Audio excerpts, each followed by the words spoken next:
मुस्काए रे संगी। धान के रोपा बोलत हावे, चल खेत सजाए रे संगी।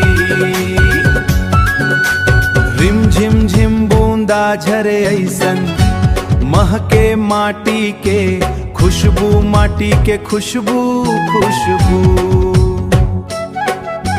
नदिया गावे मीठा सुरता, नाचे गांव के हर रूखू। हल जोते किसान हंस के, सपना हरियाए संगी। पानी बादर आगे संगी, धरती हा मुस्काए रे संगी। धान के रोपा बोलत हावे,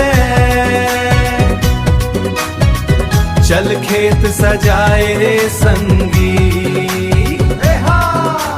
बैला संग खेत में निकले, बैला संग खेत में निकले, गाए रोपनी के गीत।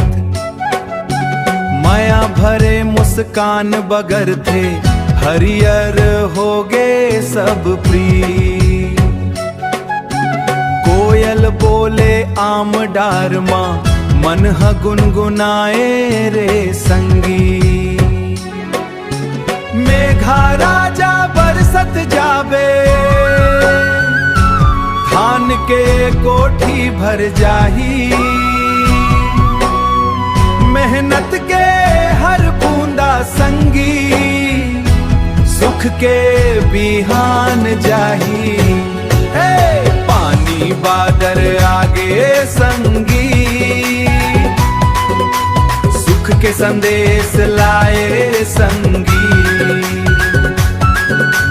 हरियर हरियर छत्तीसगढ़वा, जय जोहार गाए संगी। जय जोहार संगवारी हो। अगर वीडियो आप मन अच्छा लगे सो तो वीडियो को लाइक और चैनल को सब्सक्राइब जरूर करें और यह वीडियो देखे बर बेल आइकन ला क्लिक जरूर करें। जय जोहार, जय छत्तीसगढ़।